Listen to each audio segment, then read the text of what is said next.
Hello everyone, today we talk about how to fix the app of Promova. Here we go to settings,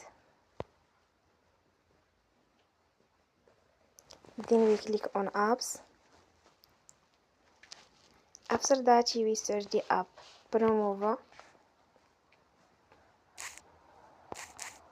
and we click.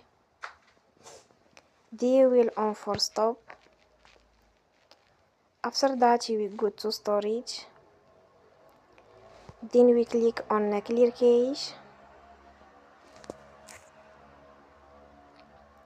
In the end you will turn your phone and you will recharge your phone again.